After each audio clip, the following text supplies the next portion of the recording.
Anem a compartir. Gracias, Andrés. Si no se me escucha bien, Gracias, Andrés, y al equipo organizador del seminario por invitarnos a Fabiola y a mí a participar en esta sesión. Bueno, lo que Fabiola y yo vamos a presentar aquí es una parte del trabajo que venimos haciendo en el marco de unos proyectos. Uno de ellos sobre desinstitucionalización de los cuidados de diferentes colectivos.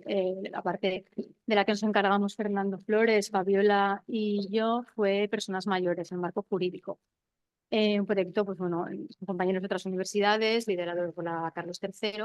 Y luego también, en raíz con una colaboración del Instituto de Derechos Humanos con la Fundación Help Age, que es una fundación que se encarga de la promoción y la defensa de los derechos de las personas mayores, pues venimos haciendo unos informes anuales en materia de no discriminación de las personas mayores en diferentes ámbitos.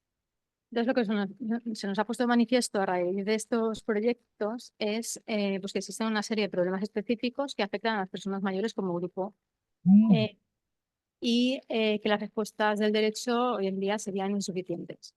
En relación con el título del seminario, si este derecho es nuevo o no, obviamente siempre han habido algunas normas específicas que son de aplicación a las personas mayores. Ahora bien, desde las últimas décadas, a raíz del fenómeno del envejecimiento, se pone en manifiesto que estas normas serían insuficientes para dar respuesta a esos problemas que ahora presentaré. Hacen falta pues, bueno, unas respuestas más integrales y sobre todo desde la perspectiva de los derechos. En ese sentido, hay cada vez más actores internacionales y el sector de la doctrina que viene hablando de lo que se denomina como derecho de la vejez. Entonces, lo que voy a presentar por mi parte es, bueno, el esquema sería ¿por qué es necesario un derecho de las personas mayores? En primer lugar, porque existen problemas específicos que les afectan como grupo. Presentaré brevemente algunos de ellos. Y, en segundo lugar, por qué las respuestas del derecho hoy en día son insuficientes. Aquí me centraré en las lagunas existentes, principalmente mencionaré a nivel internacional, pero me voy a centrar más a nivel estatal y en la protección constitucional, ¿vale? En cómo se ha protegido la discriminación por razón de edad en sede constitucional. Entonces, bueno, terminaré con qué contenido podría tener alguna legislación específica en materia de derechos de las personas mayores, una ley integral. Haré referencia a alguna problemática, cómo podría definir el derecho qué es persona mayor, ya que la edad es una construcción social, una cosa un poquito. Y luego ya más adelante, pues Fabiola aportará la perspectiva privada centrado en el sistema bancario, familia y los cuidados y cuál sería ese modelo de cuidados que sería bueno, pues más adecuado. En relación bueno, en primer lugar, la necesidad de un derecho específico porque existen problemas específicos que les afectan como grupo. Pues algunos de ellos serían una mayor exposición a la violencia y al abuso, de acuerdo con algunas estadísticas. Por ejemplo, la Organización Mundial de la Salud estima que el 15,7% de las personas de 60 años y más son víctimas de abuso, siendo los más frecuentes violencia física, maltrato psicológico, la violencia sexual, el abandono, los abusos económicos. Eso se produce tanto en casas como en residencias y un ejemplo sería las ocupaciones físicas. Otro problema serían los estereotipos. Según esta misma organización, la OMS, a nivel mundial, 1 de cada 2 personas son edadistas contra las personas mayores, lo que significa que tienen actitudes discriminatorias o estereotipadas hacia las personas mayores. Helpet, por ejemplo, nos ayuda a entender qué es el edadismo, pues, por qué nos referimos a las personas mayores con el término abuelos, independientemente de saber si tienen o no nietos. O a veces se representa a las personas mayores con un bastón o con en fin, de una forma que sería edadista. En muchas ocasiones, desde los medios de comunicación, la publicidad, el cine, etcétera, contribuye a crear un concepto edadista de la vejez. Otro ejemplo serían las actitudes infantilizadoras hacia las personas mayores. ¿Por qué les hablamos a las personas mayores como si fueran niños? Y si estuviera a mi lado, una vez estuvo Jorge Cardona, dijo, ¿por qué hablamos a los niños como si fueran tontos, ¿no? Que también tiene razón. Además, el derecho en muchas ocasiones perpetúa estos estereotipos. Un ejemplo sería la Ley de Régimen Electoral General, que excluye del sorteo que se aplica para la composición de las mesas electorales a las personas mayores de 70 años. Podríamos pensar, bueno, les haremos un favor, ¿quién quiere estar como miembro de una mesa electoral? ¿No? Hoy esta mañana les estaba comentando a mi madre de 64 años a 70 años, eso es muy joven. Yo dentro de 6 años no soy capaz de ser miembro de una mesa electoral, pues bueno, eso hay que preguntárselo también a esas personas. Por cierto, mi madre esta mañana ejerciendo de, eso lo trataré también, de cuidadora de un niño de 6 meses mientras yo podría trabajar preparándome ese seminario. Luego también los operadores jurídicos, en concreto los jueces, utilizan muchas veces inconscientemente estos estereotipos. Un ejemplo, que no lo voy a mencionar de forma extensa, sino solamente de forma breve, porque Fabiola lo tratará en relación con la vivienda, es la sentencia del Tribunal Constitucional 69-1991. En esa sentencia el Tribunal Constitucional estimó la discriminación por edad, pero hasta ese entonces los jueces de la jurisdicción ordinaria habían entendido que una mujer propietaria que tenía un piso en alquiler, ¿te acuerdas de la edad? Sí, que eran 100 años. Sí, esta mujer, vale, sí. Bueno, había entendido que es una mujer que era propietaria de un piso y quería vivir en independencia, porque en ese momento compartía una casa con sus hermanos y quería terminar con un contrato de alquiler que tenía de un piso que tenía en propiedad. Y bueno, todos los jueces de la jurisdicción ordinaria habían entendido que pues, no había esa necesidad porque ya era mayor y que pronto iba a necesitar cuidados pronto y que, bueno, que para qué va a querer esta persona vivir de forma independiente. Luego el Constitucional estimó discriminación por edad. Otro ejemplo del ámbito europeo es la sentencia del Tribunal Europeo de Derechos Humanos Carvalho Pinto de Sousa Moraes contra Portugal del 2017, de una mujer de 50 años que había sufrido una operación de las glándulas de Bartolino, sufriendo como consecuencia daños irreversibles de tipo de incontinencia y también para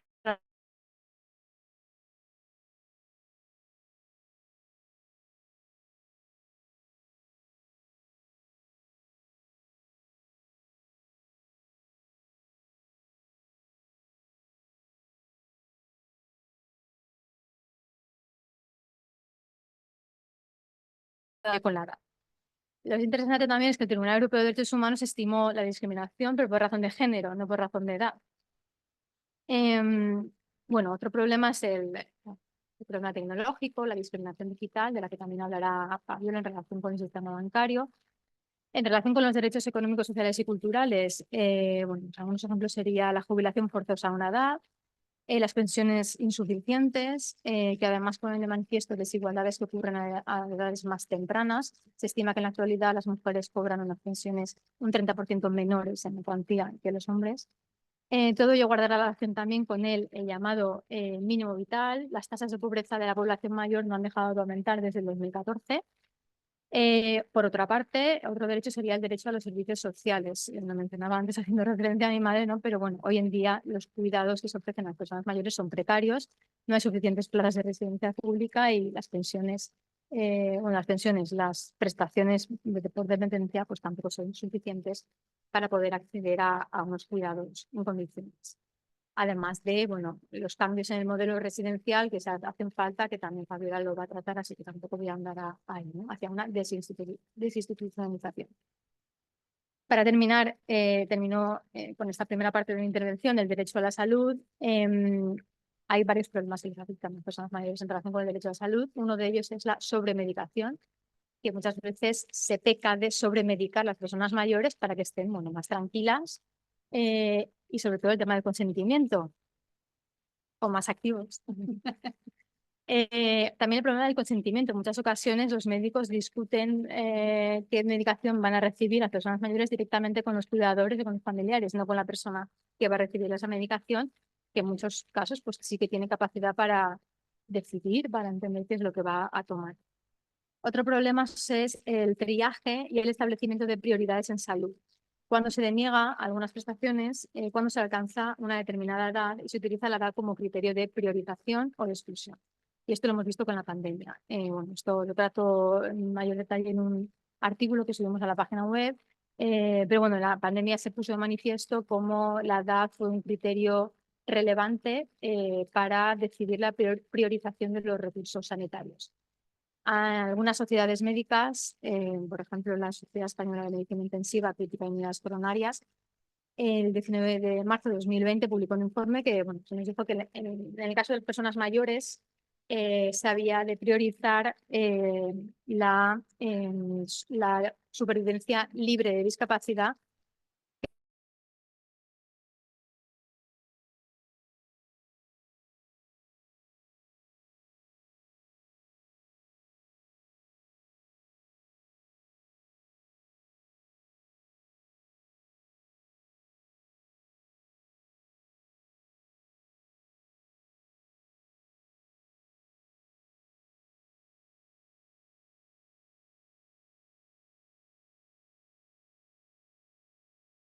No una discriminación directa por razón de edad, pero sí que puede ser una discriminación indirecta y directa por razón de discapacidad o de estado de salud. Bueno, cuando sí se es posible probar la relación de causalidad entre la restricción y el daño a la salud. En fin, es una cuestión que trato en mayor detalle en el artículo. Otro de los problemas es el acceso a los seguros de salud, que podríamos entender que no es un contenido relevante para el derecho a la salud, o sí, pero lo que sí que está claro es que el acceso a los seguros de salud en muchos casos impacta también en el contenido de otros derechos, como la libertad de circulación. Porque en muchas ocasiones, bueno, en la legislación de extranjería, en algunos casos, en concreto, pues para obtener un visado como familiar reagrupado, exige la obtención de un seguro de salud. ¿Y quién le va a hacer un seguro de salud a una persona que sí tiene pues, más de 80 años, ¿no? Entonces, para ese derecho también esto impacta. Ya pasando a la segunda parte de la intervención, bueno, pues hay problemas específicos que les afectan a las personas mayores como grupo, derechos civiles, derechos sociales también. Y, sin embargo, no existe una protección específica para las personas mayores desde el punto de vista de los derechos, ni a nivel internacional ni a nivel estatal. Sí que hay algunas leyes a nivel autonómico, pero no una ley integral de protección de las personas mayores. Fernando Flores, en la introducción al número especial de la revista Teoría y Derecho sobre derechos de las personas mayores, dice en esa introducción que la vejez ha sido abordada por el mundo jurídico desde la mirada asistencialista de la necesidad y de la dependencia, y desde la regulación en el ámbito privado de temas relativos a la capacidad y a los asuntos familiares y patrimoniales. Efectivamente, no se suele atender a la vejez desde el punto de vista del derecho antidiscriminatorio, analizando si algunos de los problemas que les afectan pueden ser consecuencia de bueno, pues de construcciones sociales estereotipadas hacia ellos o de medidas jurídicas, normas que pueden suponer un trato discriminatorio directo por razón de la edad. Entonces, lo que ha hecho hasta ahora el derecho para las personas mayores es insuficiente. Voy a mencionar algunas de las lagunas más evidentes. A nivel internacional, no existe una convención de Naciones Unidas para las personas mayores, si bien desde hace años hay un grupo de trabajo constituido para que haya una convención de este tipo. En Europa no existe un instrumento específico sobre las personas mayores. En Europa me refiero al Consejo de Europa, lo cual tiene más o menos sentido porque en el Consejo de Europa hay instrumentos transversales, no automáticos. Sí que hay algunos artículos en la Carta Social Europea y a nivel de la Unión Europea en la Carta de Derechos Fundamentales, pero se centran en algunas cuestiones muy específicas de protección social. Y bueno, ya en el ámbito estatal no existe en España una ley específica integral sobre la protección de los derechos de las personas mayores, de las personas de edad, como sí que existe, por ejemplo, para la discapacidad o para la infancia. Se han dado avances a raíz del 2022, la Ley 15 de 2022 de 12 de julio, integral para la igualdad de trato y no discriminación, prohíbe la discriminación por edad, que por cierto también incluye en el artículo 15.2, tanto la edad como la discapacidad, así como las enfermedades preexistentes, como motivos por los cuales está prohibido excluir del acceso a tratamientos sanitarios. Esto 2 años después de las medidas adoptadas durante la pandemia. El Tribunal Constitucional ya había reconocido a varios años antes, décadas antes, que la discriminación por edad está prohibida por la Constitución, incluida dentro del inciso abierto de otras circunstancias personales y sociales por las cuales estaría prohibido discriminar. Ahora bien, cabe preguntarse si esta protección en sede constitucional ha sido suficiente. Algunos autores, por ejemplo, David Jiménez Klug, entiende que la discriminación por razón de edad se ha tratado como un rasgo escasamente sospechoso de discriminación. En teoría debería haber un juicio estricto de las diferenciaciones normativas basadas en la edad, pero no lo ha habido. El autor argumenta que el juicio de igualdad no se aplica de forma tan estricta en relación con la edad como en relación con otros motivos de discriminación, como por ejemplo la raza o el sexo, incluso la discapacidad. Lo cierto es que los tribunales, no solo el Tribunal Constitucional, sino también la jurisdicción ordinaria, suelen dar importancia a la justificación de las medidas que se plantean como presuntamente discriminatorias. Voy a poner un ejemplo. Las diferenciaciones, los despidos colectivos por razón de la edad, los despidos colectivos a mayores de 55 años. Se declaran constitucionales, por ejemplo, en la sentencia 66/2015 de 13 de abril, el caso Eren, Instituto Valenciano de Vivienda, y ello porque se presta una especial atención a la justificación de las medidas. En concreto, se entiende que este tipo de medidas, un despido colectivo a personas mayores de 55 años, puede estar justificado por la finalidad de protección social. A mayor edad, más cerca estás de poder recibir una pensión, con lo cual existe una mayor protección social a este grupo de la población, y también por cuestiones de política de empleo, pues, bueno, para incentivar el empleo en colectivos más jóvenes, sin entrar a considerar las dificultades que pueden tener unas personas mayores de 50, 60 años para obtener empleo, o si en un caso particular dejas a una persona mayor y a su familia en situación de pobreza. Que, por cierto, en relación con esto hay una corriente jurisprudencial muy interesante del Tribunal Europeo de Derechos Humanos en relación con el derecho a la vida privada y familiar, en el que se entiende que la terminación de las pensiones puede suponer violaciones para el derecho a la vida privada y familiar, esto a raíz de la sentencia Beller contra Suiza de octubre de 2022.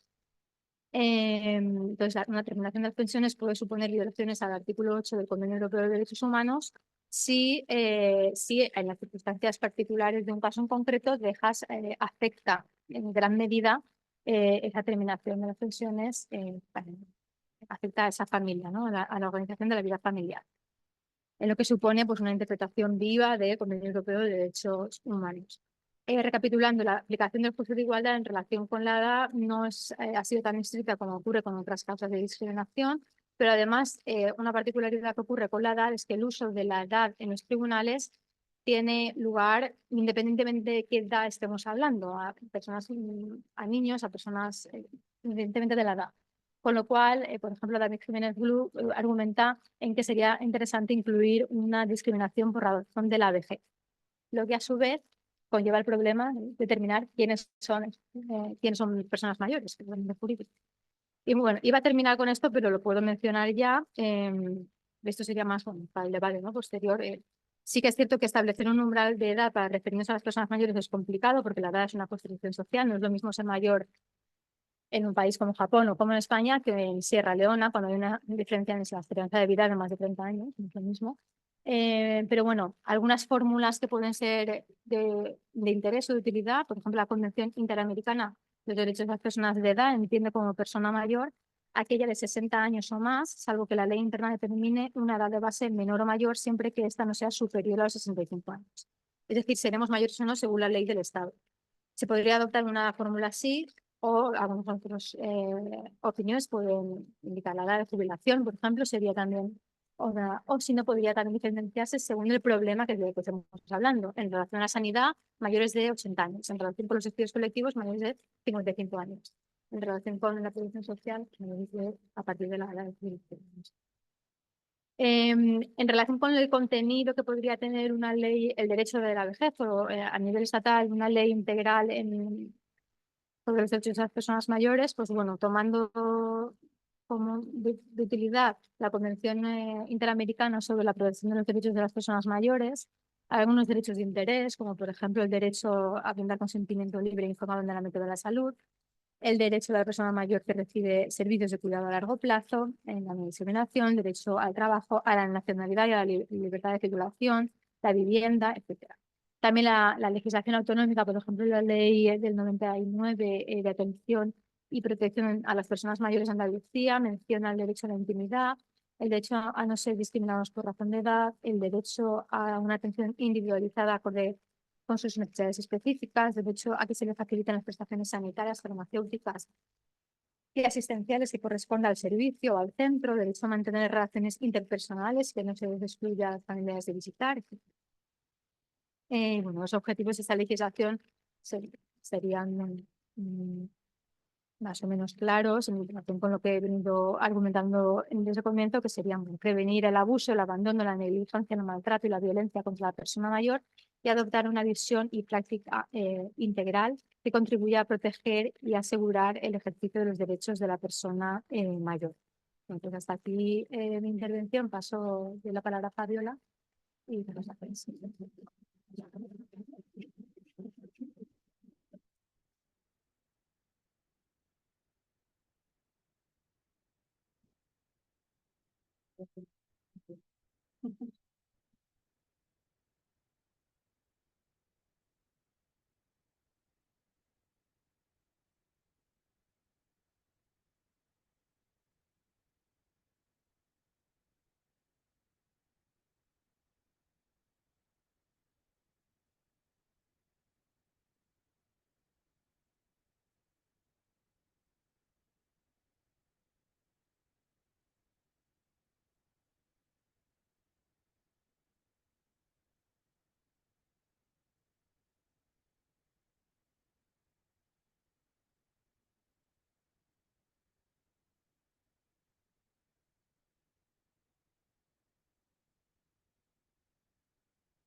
Bueno, pues buenas tardes. Muchas gracias a quienes habéis decidido parar un tiempo a escucharnos y a quienes estáis al otro lado del hilo escuchándonos lo que buenamente podamos deciros en este sentido, ¿no? En el sentido de la apuesta por un derecho de las personas mayores, por un derecho propio de las personas mayores. Yo voy a compartir un PowerPoint simplemente para ordenarme a mí misma las ideas, no perderme en el horizonte de las múltiples cosas que quiero compartir.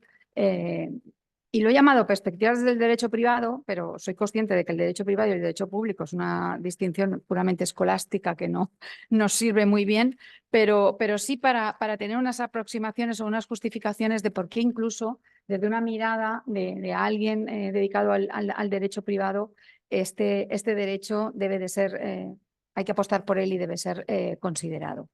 Yo he dividido mi intervención en cuatro paradas estratégicas, ¿no? Una primera, creo, básica, que pasa por la reconsideración de la persona en sí y de la persona mayor ante el derecho, frente al derecho.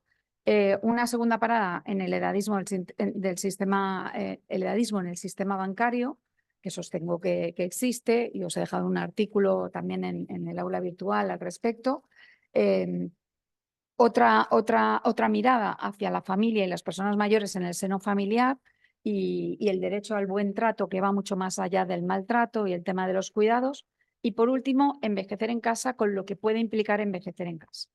En la primera parte, en lo que quiero insistir fundamentalmente es en el cambio de paradigma que se está dando respecto a cómo veníamos considerando a la persona hasta el siglo XX, ¿no? Un modelo abstracto de persona que cede en pro de un modelo centrado en la persona, en la dignidad de la persona, en los derechos humanos, ¿no? Un modelo que era capacitista, paternalista, asistencialista, edadista, patriarcal, de lo que aún tenemos ciertos reflejos en algunas legislaciones, que hoy está siendo abandonado y que estamos apostando, y lo hemos visto ya significativamente en varios grupos poblacionales, ¿no? Lo hemos visto en el ámbito de, ¿no? En los derechos de la mujer, en los derechos de los niños, niñas y adolescentes, en las personas con discapacidad, ¿no? Esa ley 8/2021, ¿no? Que ha golpeado fuertemente a todos los sectores del ordenamiento para realizar otra mirada desde la persona con discapacidad y su dignidad, y a las personas mayores, ¿no?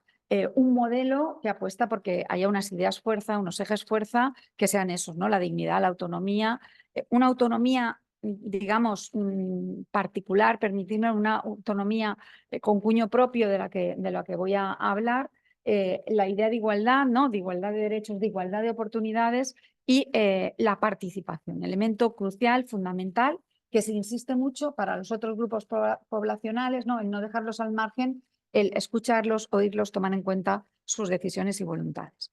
Desde ese punto de vista, desde ese punto de partida, desde ese cambio de paradigma, las claves de reconsideración de la persona en general, pero particularmente de la persona mayor, han de estar ahí, ha de estar en la dignidad, ha de estar en reconocerles como sujetos de derechos, ha de estar en enfocarles desde los derechos en cualquier circunstancia en la que sus intereses están en juego.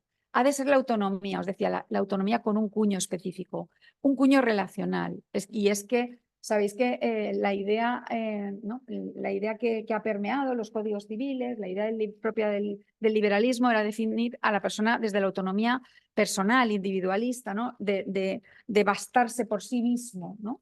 Esa idea realmente está empezando a desmontarse, ¿no? Porque no somos nadie sin los otros. Nos construimos, nos relacionamos con los otros, con las otras personas y desde ahí, ¿no? Trabajamos, construimos nuestra propia identidad. Por tanto, una autonomía que ya no es la autonomía privada, personal, que lo es, pero es en relación con los otros. Por eso ese cuño propio de la autonomía relacional, que tiene en cuenta los contextos, que tiene en cuenta las responsabilidades que se generan en esos contextos también para el sector público, que estaba como un poco o como mucho ausente, ¿no?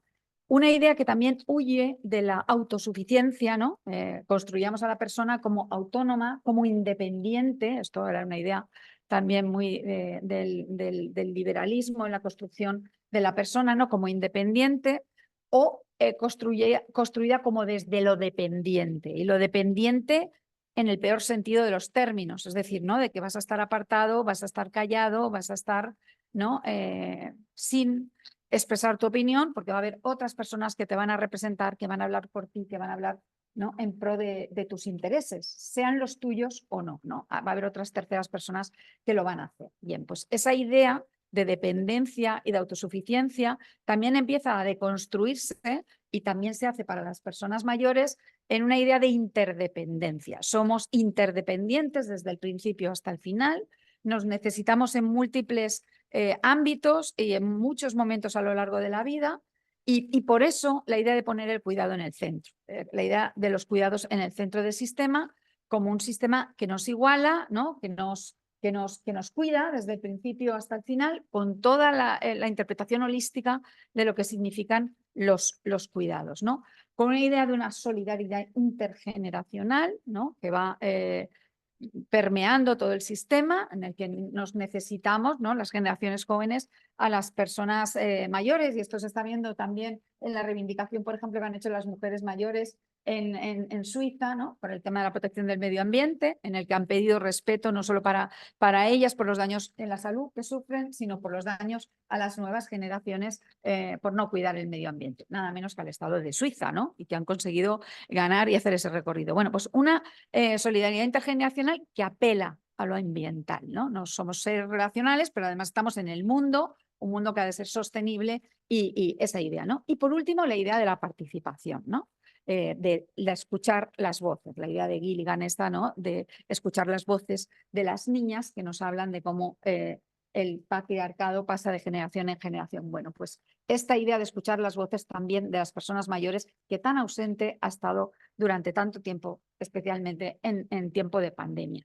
Desde ese punto de vista tendríamos el enfoque de derechos, ¿no? El enfoque de derechos que nos sitúa o que pasa de considerar a las personas objeto a sujetos de derechos a personas situadas con un contexto específico, ya no abstractas, ya no son seres abstractos, sino que tienen una realidad material, personal, ¿no? Que hay que atender, una idea de sujetos que proyecta responsabilidades, que proyecta obligaciones hacia los estados, hacia los particulares y que además el enfoque de derechos, que además la experta independiente para los derechos humanos ha dicho que el enfoque de derechos es el mejor sistema para combatir el edadismo, ¿no? Pues es precisamente una de las claves de interpretación de las normas, de los contextos, de resolución de conflictos y de actuación en el diseño de leyes, en el diseño de políticas o en el diseño de prácticas, ¿no? Y el otro polo importante al que lleva este enfoque de derechos es el de constituir relaciones verdaderamente democráticas, ¿no? Cuando hay diálogo, cuando escuchamos, cuando tomamos en consideración, cuando el otro forma parte de la ecuación, o la otra forma parte de la ecuación, establecemos verdaderamente relaciones democráticas. Y esto también pasa con los niños y con las mujeres y con las personas con discapacidad. Cuando los reconocemos como ciudadanos de pleno derecho, entablamos relaciones que varían de sí. Voy ya en la segunda parte, gran segunda parte de mi intervención, a recalar rápidamente en los tres ámbitos que he dicho. Voy a empezar por el edadismo. Os he puesto esa fotografía que es sumamente representativa de lo que pasa a diario muchas veces, y es que las personas mayores, cuando acuden a las pocas oficinas que ya nos van quedando o a los pocos cajeros que ya nos van quedando, en las ciudades lo notamos menos, pero si habéis tenido ocasión de desplazaros al mundo rural, pues veréis que sí, que han desaparecido completamente.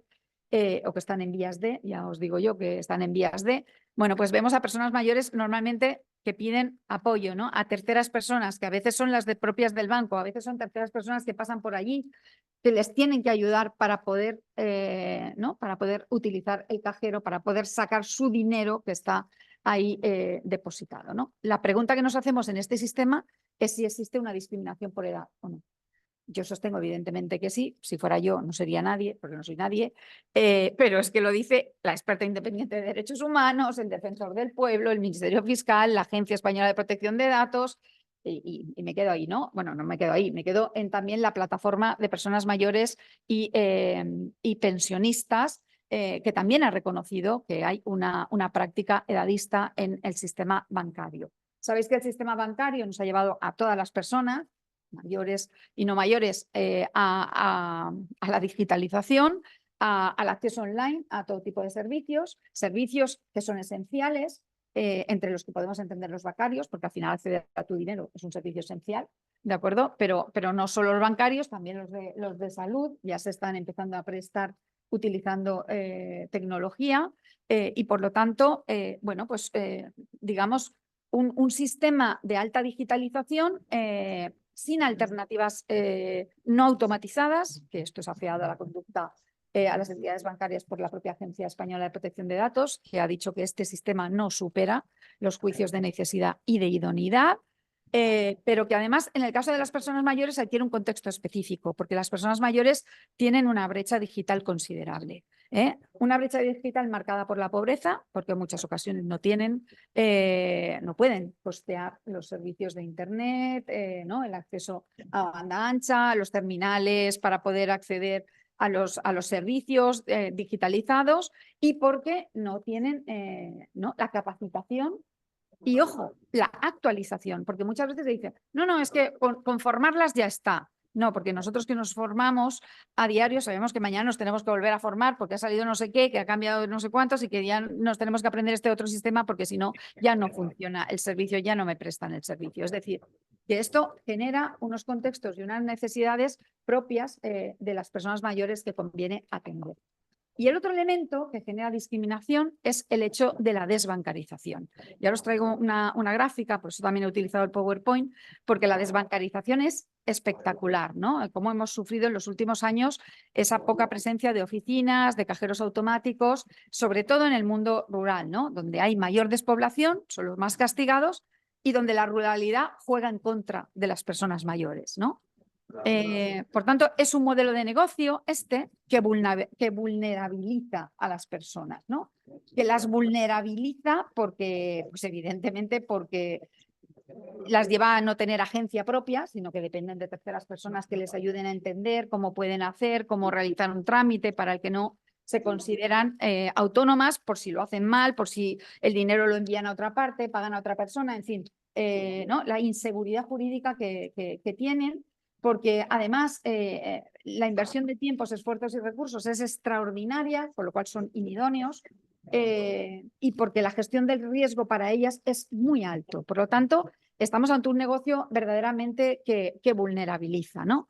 Y esta vulnerabilidad que os decía que se puede ver en ese cierre, bueno, ahí tenéis una gráfica del Banco de España, que nos dice que desde el 2015 aquí se han cerrado 14.000 oficinas en toda España y casi 40.000 cajeros automáticos, bueno, y que evidentemente esto tiene una repercusión importante en las personas mayores.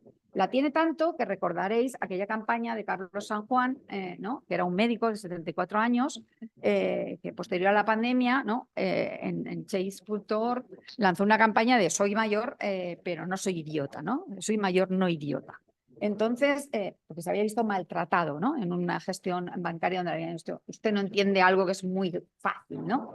Bueno, pues consiguió 640.000 firmas en pocas semanas y esto que movió conciencias, seguramente porque veníamos de un momento de pandemia donde estábamos sumamente sensibilizados todos, especialmente con la mortandad, alta mortandad de las personas mayores, bueno, hizo que se moviera, ¿no? Todo, se moviera todo. Se moviera todo y entonces la banca saliera allí, ¿no? Rápidamente a decir, vamos a unos protocolos éticos, unos protocolos para, de buenas prácticas para voluntarios, eso sí, ¿no? Para las entidades que lanzó la patronal y además un observatorio de exclusión financiera donde nosotros, la patronal, vamos a auditar qué está pasando, los mecanismos de exclusión financiera que existen, si existen, lo que estamos creando de canales alternativos, como por ejemplo oficinas móviles, los llamados ofibuses, los pactos con correos para las TPVs, los agentes financieros y algunas técnicas, ¿no? Como los cashing shop o los cash back, que son mecanismos creados para justificar bueno, ya la no existencia de atención personalizada, ni de disponibilidad de oficinas, ni de cajeros. Os he dicho que se hacen unos informes de exclusión financiera desde ese observatorio, que los hace la propia banca y que son sumamente autocomplacientes. Si no los queréis leer, no hacen falta. Todos concluyen de qué bien lo estamos haciendo, no somos tan excluyentes, estamos incluyendo a toda la población, cada vez hay menos población que no accede a los sistemas, a la prestación de servicios a nivel bancario, con lo cual contentos y felices, ¿no? Esto sin escuchar, sin que participen las personas mayores. ¿Qué dicen las personas mayores? En ese informe sobre el trato de las personas mayores que hace la plataforma de mayores y pensionistas, se dice que, bueno, que un porcentaje de población de 65 y más años ha tenido problemas de accesibilidad o de brecha digital para utilizar servicios privados según el tipo de servicio y sitúa a la banca en primer lugar, ¿no? En primer lugar de línea roja, ¿no? La banca, el siguiente es la telefonía de Internet, ¿no? Están sumamente conectados ambos. Por lo tanto, suspendidos en accesibilidad y en brecha digital. Y además dicen, nos sentimos discriminados por no poder recibir atención personal, presencial o por teléfono. Nos sentimos, además, que los trámites diseñados no son claros ni son comprensibles. Es decir, cuando vamos a preguntarles, cuestionan completamente esos informes elaborados por los observatorios. Por si ello fuera poco, el Defensor del Pueblo ha emitido un informe que a mí me gusta especialmente en mayo del 2024 en el que afea sumamente la conducta a las entidades bancarias, a la patronal bancaria, diciendo que aparte de hacer informes verdaderamente independientes, que los evalúen otros que no sean ellos, nos dice que hay servicios bancarios, como por ejemplo el acceso a una cuenta corriente, en concreto sitúa tres, las cuentas de pago básicas, las cuentas corrientes, la retirada de efectivo, consideran que son servicios económicos que debieran ser declarados de interés general, ¿no? Para evitar que aquí cualquier persona pudiera tener problemas, ¿no? Además, dice que las decisiones a tomar, por ejemplo, cierre de una oficina, por ejemplo, cierre de un cajero en cualquier población, de repente porque sí, empezamos a cerrar, dice que debieran de ser precedidas de informes de impacto. Pues a mí no tiene, ¿no? Además, sostiene que los recursos podrían ser compartidos, es decir, que podrían ser oficinas multimarca o cajeros multicanal. Es decir, ¿no? Que un único cajero pudiera servir a varias entidades bancarias sin necesidad que hubiera 7 cajeros automáticos en una misma población. Y además le dice una cosa que le han dicho las personas mayores, y es que las herramientas digitales no son inclusivas, no son accesibles y no son usables, porque desde el propio diseño no están pensadas para personas mayores, personas con discapacidad, personas, ¿no? que tienen unos contextos determinados, porque en esos diseños tampoco se ha contado con las personas mayores. Le afea la conducta porque dice que las colaboraciones pueden ser muy eficaces y ser muy autocomplaciente, que hemos establecido muchas colaboraciones, pero tienen que estar dotadas de canales de seguridad jurídica, porque la confiabilidad de las personas va por delante en este sentido, ¿no? Y por último dice, y también educación financiera. Pero oiga, por último, no me diga usted que todo es educación, no. Aquí hay un montón de medidas que poder adoptar y que no se están adoptando. Por último, en este escenario, querría bueno, pues abrir un poco el panorama legislativo que se está abriendo en los últimos años desde el 2022. María hablaba de esta ley que para nosotros es un halo de esperanza, ¿no? Del reconocimiento de la discriminación por edad. Efectivamente, la ley 15 del 2022 de igualdad de trato y no discriminación, pero hay otras normativas que también son interesantes, especialmente en esta vulnerabilidad de las personas mayores en el sector bancario, que son aquellas de situaciones, son aquellas como la ley 4/2002 de protección de consumidores y usuarios frente a situaciones de vulnerabilidad social y económica, o aquella de 11 del 2003, muy empujada por Europa, sobre la accesibilidad de productos y servicios, ¿no? O la que está en proyecto, ¿no? Esa autoridad administrativa independiente de defensa del cliente financiero. En definitiva, empezamos a tener normativas que, aunque de una manera muy diferenciada, empiezan a abrir horizontes desde los que, ¿no? agarrarse para cuestionar las prácticas edadistas, el edadismo en el sistema bancario. La tercera parte de mi intervención tiene que ver con la familia, tiene que ver con las personas mayores en el seno familiar, el derecho al buen trato y los cuidados. Y aquí me gustaría también ponerles de relieve cómo está impactando los cambios en el núcleo familiar, los cambios en la estructura de hogares en el cuidado, ¿no? Porque están impactando y van a impactar de una manera sumamente decisiva, ¿no? La baja natalidad, los bajos índices de natalidad y también el elemento de cómo de la reducción de las familias nucleares a padres-hijos, con la poca natalidad que está habiendo y con la estructuración de los hogares, y ahí os he puesto una estadística, ¿no? que demuestra que cada vez los hogares tienen un tamaño más reducido. Vamos a hogares unipersonales, ¿no? A hogares de 2 personas y como muchísimo a hogares de 3 personas. Pero desde luego, como podéis ver en la proyección que hace el INE, ¿no? Hasta el 2039 nada menos, se lleva la palma los hogares de una persona y como mucho los hogares de 2 personas. Esto lógicamente va a complicar la atención, el cuidado de las personas mayores, ¿no? Y su derecho a poder envejecer en el hogar, sobre todo cuando tenga necesidades de acompañamiento, necesidades de cuidados, ¿no? o de asistencia para realizar sus actividades de la vida diaria, ¿no? Por lo tanto, esto conviene tenerlo muy presente cuando hablamos de cuidado. Cuando hablamos de cuidados, también hay que tener muy presente que los cuidados han sido asumidos hasta el día de hoy por las familias en primera instancia, son las familias las que atienden, ¿no? los cuidados de la infancia, pero especialmente los cuidados de las personas mayores, porque como bien decía María antes, las pensiones no dan y los recursos públicos no dan, ¿no? No hay residencias y a las personas tampoco quieren ir a residencias donde poder ser atendidos y donde no tener control sobre sus propias vidas. Por eso hablamos de la familización de los cuidados, que va a pasar a una desfamilización de los cuidados por la estructura familiar que estamos viendo, y a una feminización de los cuidados, porque sí, se cuida en familia, pero principalmente quien más cuida a las personas mayores son las mujeres. Y cuidan las que son familiares, las que son hijas, nietas, hermanas, y cuidan las personas bien que están en una red de cuidados informales o en una red de cuidados formales, profesionalizados. Son mayoritariamente, abrumadoramente, mujeres. En el seno de la familia se producen múltiples elementos que tienen que ver con factores de riesgo para institucionalizar a las personas mayores, ¿no? Una es el de tener una red familiar inadecuada o insuficiente, la pobreza, la insuficiencia de recursos públicos, la vivienda que pueda no ser propia, por ejemplo, o pueda no ser accesible o no ser segura para las personas mayores en función de la circunstancia que atraviesan, ¿no?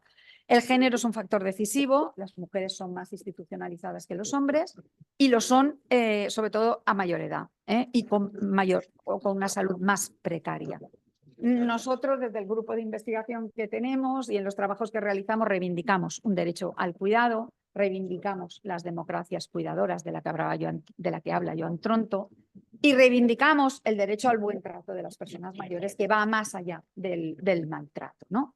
Aquí es interesante cómo el cuidado, cómo el buen trato o cómo el maltrato psicológico, el no cuidado, la no relación, la no preocupación por los mayores ha abierto escenarios al derecho civil para profundizar en la extinción de obligación de alimentos, en causas de depredación o incluso en reversión de donaciones, situaciones que no están de momento recogidas en el Código Civil, pero que la jurisprudencia ya ha ido apuntando y flexibilizando ese rígido derecho civil para incorporar situaciones que se han producido, sobre todo en pandemia, ¿no? Muchas personas que se han sentido abandonadas completamente por sus hijos, ¿no? Que no han preguntado, ni siquiera han ido, ¿no? Las han atendido viviendo en sus propias casas o en ámbitos residenciales. Bien, me gustaría, por el espejo en el que mirarnos, que tuvierais en la mente que hay otro mundo posible y es el que, por ejemplo, nos ha abierto la Convención Interamericana sobre la Protección de Derechos Humanos de las Personas Mayores, que reconoce ese derecho de la persona mayor que recibe servicios de cuidado a largo plazo y que, bueno, es un precepto, no es que la persona mayor tiene que tener derechos ¿no? de cuidados de larga duración, ¿no? No, no, no. Se recrea y en la recreación van derechos incluidos de la persona, ¿no? A la cobertura de servicios sociales, seguridad alimentaria, nutricional, agua, vestuario, vivienda, que la persona permanezca en su hogar, mantenga su independencia, que los estados estén obligados a dar medidas de apoyo a las familias, a los cuidadores, con servicios flexibilizados, ¿no? En un sistema integral de cuidados que construya comunidad, es decir, un cambio de paradigma. Un cambio de paradigma en una norma que ya es vinculante y que ya ha sido aplicada directamente por la Corte Interamericana de Derechos Humanos, ¿no? En un caso de derechos de salud.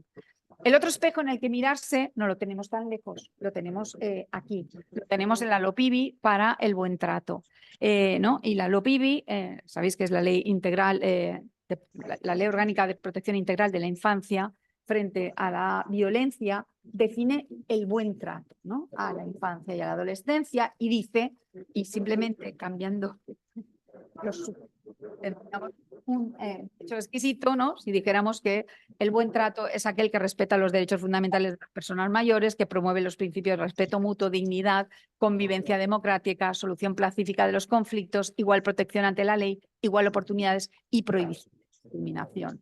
No hay que ser tan lejos. A veces tenemos en nuestro propio panorama jurídico los espejos en los que mirarse. El último escenario que recalo y me conecta con la parada, es la de la vivienda, es el cambio de paradigma que tiene que ver con el abandono de una cultura institucional. Buenas tardes, ¿qué tal? Sí, soy Yolanda. Sí. Con una cultura que se realice en las instituciones. ¿Pero lo has tenido que aplazar o qué? En cualquier ámbito. Es decir, La cartita esta. practicada, puede estar residenciada en una familia. Una familia puede llevar a término una cultura institucional. Si está tratando a su padre o a su madre desde las capacidades de tú quita que no sabes hacer, tú quita ¿no? que no puedes hacer, que no eres capaz para hacerlo, que no entiendes, ¿no? En lugar desde los otros principios que hemos hablado, o si desarrolla prácticas asistencialistas, proteccionistas, paternalistas, y está hablando con el médico, está el padre o la madre al lado, pero es quien dice, no, porque a mi padre no le sienta bien. Yo el otro día tuve una experiencia de esta, ¿no? De ir con mi padre al otorrino, ¿no? Y entonces la otorrina, que era una otorrina, se me queda mirando y me dice, le tienes que decir a tu padre, mi padre sentado ahí, oye perfectamente, tal, no sé qué, le tienes que decir a tu padre que se tiene que tomar no sé qué cada 8 horas, digo, ¿por qué me lo dice a mí? Si tiene a mi padre ahí, háblele a él, se entiende perfectamente y va a recordar mejor que yo la medicación, ¿no?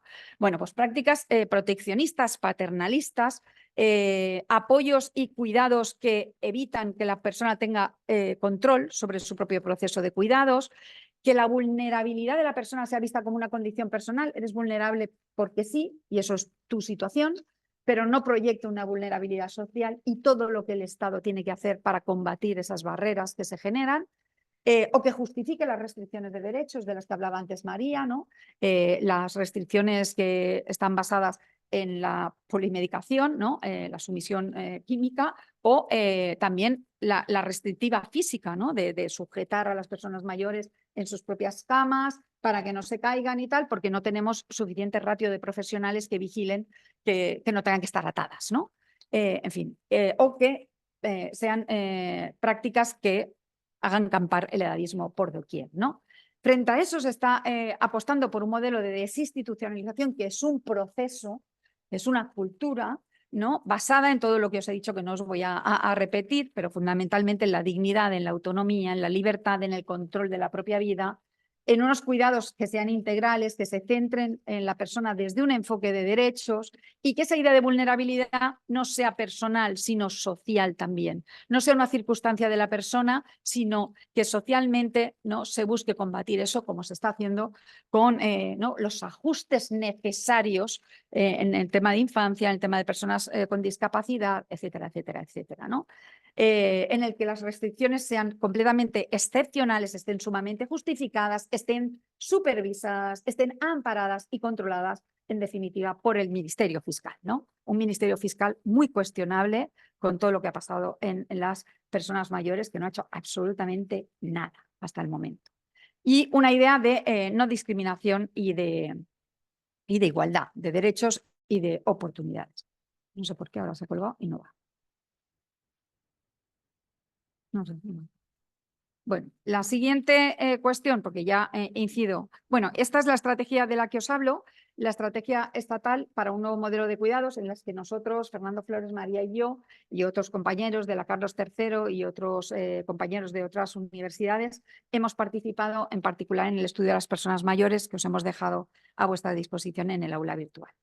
Y entro, y perdonad el aceleramiento, pero queríamos decir muchas cosas y aquí están todas, es el envejecimiento en casa, ¿no? Que nos parece que es una realidad. Si ahora hiciéramos una encuesta aquí todos los que estamos, usted quiere, ¿no? Bueno, a lo mejor tendríamos modelos diferenciados, ¿no? Pero seguramente diríamos, yo quiero envejecer en mi casa. Mira, a mí déjenme, ¿no? Y déjenme poder envejecer en casa, envejecer como quiero, rodeada de las personas que quiero, en mi propio entorno, en mi propia comunidad, ¿no?, en la que me he movido y me he desenvuelto.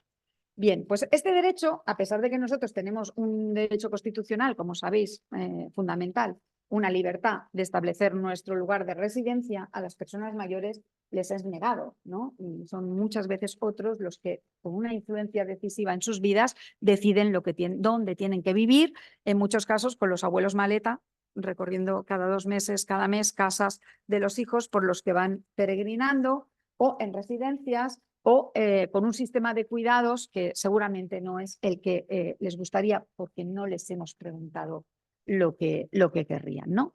Bueno, pues de ahí me vuelvo a mirar en el espejo de esa Convención Interamericana que nos habla del derecho a la independencia y a la autonomía, y recalo en ese artículo 7b que dice que la persona mayor tenga la oportunidad de elegir su lugar de residencia y dónde y con quién vivir, en igualdad de condiciones con las demás, y no se vea obligado a vivir a un sistema de vida específico. Que la persona mayor tenga acceso progresivamente a una variedad de servicios de asistencia domiciliaria, residencial, otros servicios de apoyo en la comunidad, incluida asistencia personal que sea necesaria para facilitar su existencia y su inclusión en la comunidad, para evitar esto que también hablamos mucho, ¿no?, la soledad no deseada, ¿no?, el aislamiento y la separación de la comunidad en la de la comunidad en la que vive. Y voy terminando. Desde aquí, claro, el planteamiento lógicamente es, bueno, y hay una idea de dónde envejecer, hay un derecho a decidir dónde envejecer o a envejecer en casa.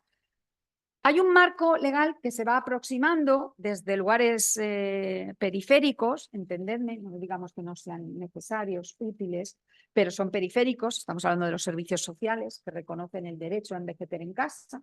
pero esas leyes de las comunidades autónomas que están por ahí, ¿no? Y que en los estados más avanzados de leyes de servicios sociales no asistencialistas, no proteccionistas, están ya recordando esta idea del derecho a envejecer en casa.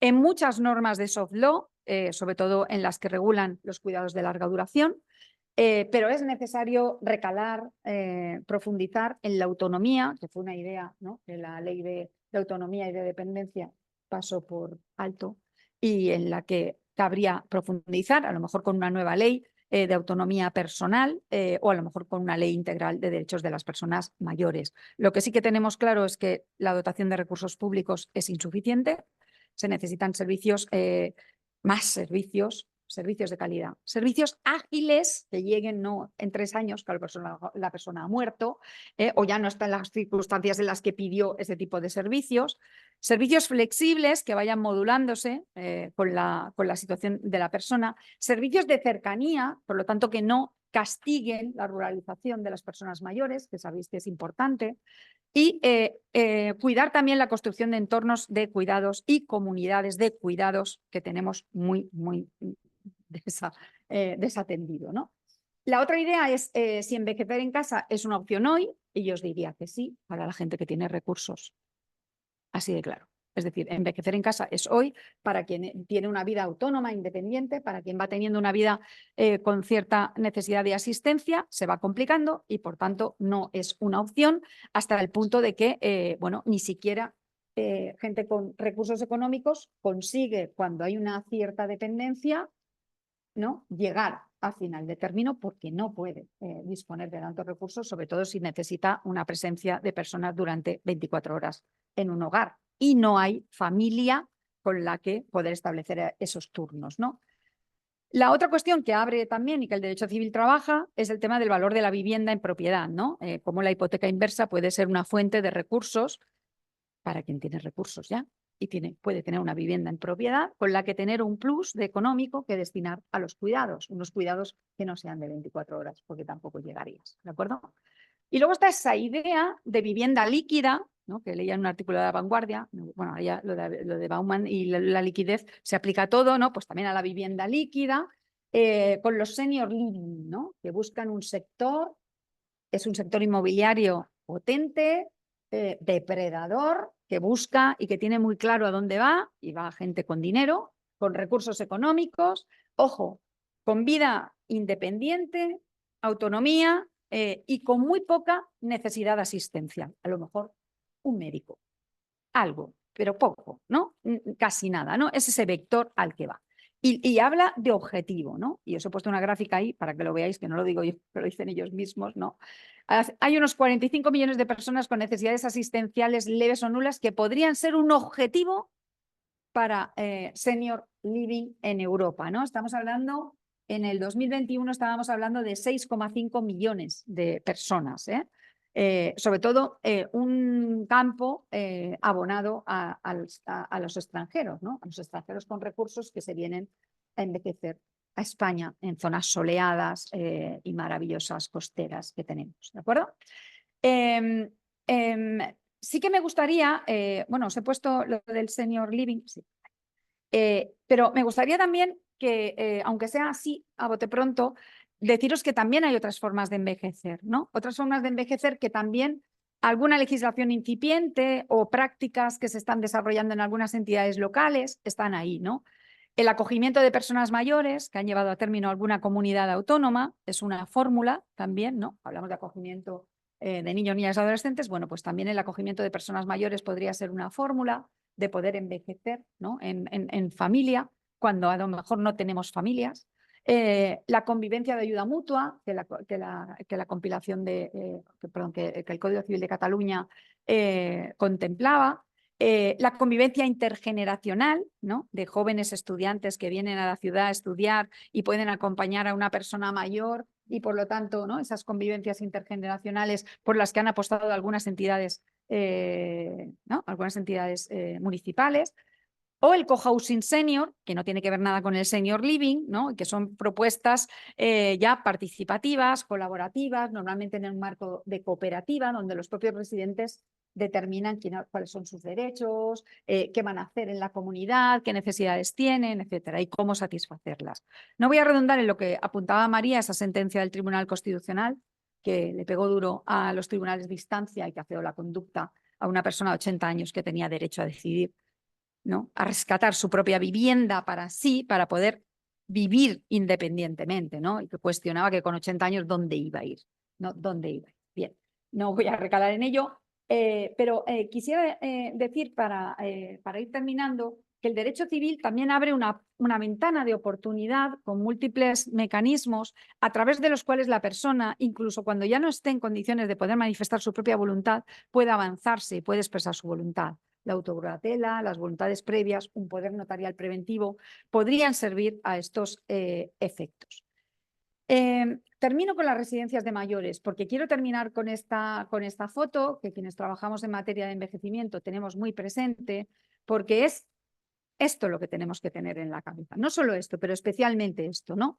El derecho a poder envejecer en casa y a cómo envejecemos cuando envejecemos en residencias de mayores, ¿no? Ahí tenéis un poco la población repartida, veis que mayoritariamente son mujeres además prácticamente octogenarias, frente al 32% de hombres. Cuando hablamos de centros con discapacidad, en el que hay también personas mayores, el porcentaje varía. Pero la foto que en la que quiero recalar es esta, ¿no? La tipología de centros, la mayoría destinados a personas mayores, pero sobre todo la titularidad y la gestión, mayoritariamente en manos privadas, abrumadoramente en manos privadas. Unas manos privadas que además esta infografía que he rescatado, ¿no? de la fuente Transform Europe, ponía en evidencia, ¿no? En el que DomusVi lo domina todo, ¿de acuerdo? Es un fondo de inversión, veis que tiene la mayor parte de camas, ¿no? En concierto, fundamentalmente con entidades públicas, es decir, la mayor parte de ingresos que obtiene y de ganancias. Fijaros las ganancias, 749,2 millones de euros, con la que una responsable de DomusVi salía y decía, estamos encantados de ganar dinero. No, en España. Salía y decía, estamos orgullosos y muy contentos de ganar dinero porque somos los que nos dedicamos al cuidado de las personas mayores. Y ahora vamos a ver cómo se dedican al cuidado de las personas mayores. Porque esta es la foto con la que quiero acabar. Podéis buscar muchas más noticias. He buscado las más recientes, de los últimos años, ¿no? Se denuncia el calor que soportan porque no hay aire acondicionado, está estropeado, denuncias por abandonos de personas mayores, mayor mortandad en residencias donde la gestión es privada, negligencias en el trato, condiciones de trabajo, ya no a los que son cuidados, sino también a los que cuidan, a las personas que cuidan en las residencias, condiciones de trabajo inaceptables, precarias, bueno, inaceptables en definitiva. Y esa idea que Manu Rico, que sabéis que es un periodista, era un periodista de estos que decimos de raza, que estaba en Infolibre, ahora ya no está, ¿no? Está por ahí por las Europas haciendo informes de investigación y disfrutando en grande. Él escribió un libro de La vergüenza de las residencias justo al salir de pandemia y hizo el seguimiento de esta gestión privada y de esta titularidad privada de muchas de las residencias de personas mayores y acabó desmontando una trama societaria de más de 20 compañías en diferentes países, paraísos fiscales detrás, y al final no se sabe quién está detrás de 749 millones de euros que mayoritariamente ingresan de fuentes públicas y que nadie les ha puesto un pero, nadie ha fiscalizado dónde ha ido ese dinero, por qué no están atendiendo en condiciones a quienes trabajan y a quienes son cuidados en esa residencia, que también podéis ver en este informe de la Comisión Ciudadana por la Verdad, en el que ha participado Fernando Flores, entre tanta otra gente,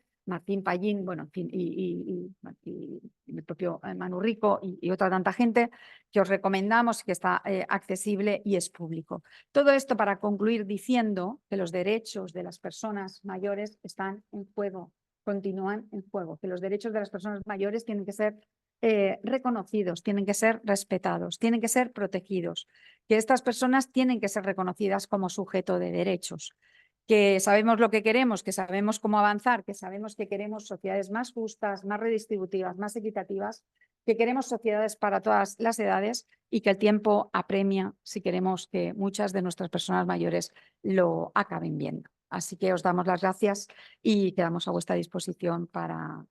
Gracias por habernos escuchado y a vuestra disposición para lo que queráis decir. Muchísimas gracias a las dos. Creo que ya he dejado de compartir, así que volvemos a estar en pantalla, ¿vale? Muchísimas gracias a las dos. El tiempo apremia también a efectos de que tenéis ya muchas preguntas en el chat, ¿vale? Entonces, os las voy a ir comentando y os dan la enhorabuena también, ¿vale? Entonces, y también aquí.